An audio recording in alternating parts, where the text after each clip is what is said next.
We've got a lot to talk to her about.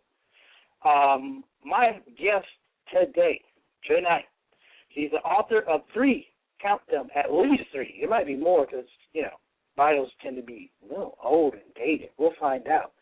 Having cut her teeth in both children and poetic genres, she gained recognition nationwide as a thinker and master, certainly of words. So please, pretty please, welcome to the show, without further ado, Miss Angela Stevenson Ringo in the building. Welcome. Hello. How are you, lady? I'm pretty good. Well, listen, I am yourself. What's that? I'm blessing yourself. Oh, I'm blessed to have you on the show. Thank you. It's an honor. Well, when we came up with this series, we wanted to feature some special authors who are doing some fantabulous, I make up words on the show, but it's my show, some fantabulous things out there in the writing world. And, across you, I know I met you a while back on one of our other shows that you were so gracious to participate in. I really knew that we had to have you back. So, Angela, I got to ask this, and I ask most writers when they come on the show, this very same question. When did writing become serious for you? Well, I always loved to write since I was a teenager, but at the age of 18, I kind of lost my health to kidney failure, and so it was my calling from God to, tell my story because it can help others. I mean, looking at me, I look like I haven't been sick a day in my life, and actually I have. This is my second transplant that I have, and it's going on 7 years, so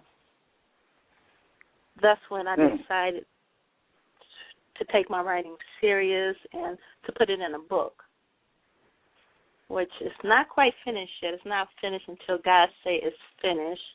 So it should be coming out in December of this year. Well, I want to ask you, that you're a master of a few literary genres. Which genre do you like best, children's literature or poetry, if you had to choose? I like poetry better. Because wow. What draws you to that so much? Well, I can express myself better with the words, and I don't know, I just always had a thing for poetry at the time. But I love children's books, too. I would say, as a writer, poetry scares me personally because there are no limitations or bounds set like we do have in novels.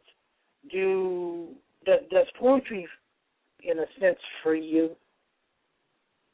I think it does, because I can write about any topic and just go based on my feelings and get whatever turns out. But, yes, I know it's just, to me, I have a better effect with words through poetry because sometimes people can always say things to what they want with other people so they can express it better on paper, and I'm kind of like one of them people.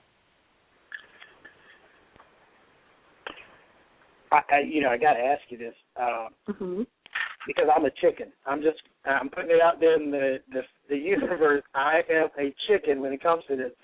How am I getting on stage to speak your words? Are there any fears with that within you, or are you a chicken like me? I'm a chicken too. I'm kind of like the person that sits behind the scenes and not actually be in front of other folks, because I'm really a quiet person, believe it or not. Yeah. So.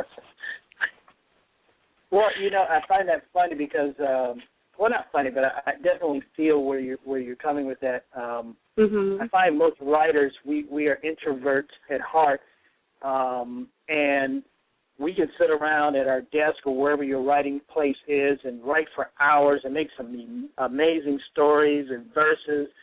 But the moment you ask us to describe it or talk about it or read it, it's like you would think we've never written anything in our lives. Do you have that same kind of fear?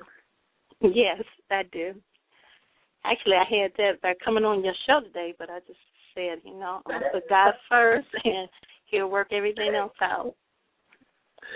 Oh, you're doing fantastic. You know, we've had people who do yes/no questions. You know, how do you feel on it? Yes, no. You're doing wonderful. Thank you.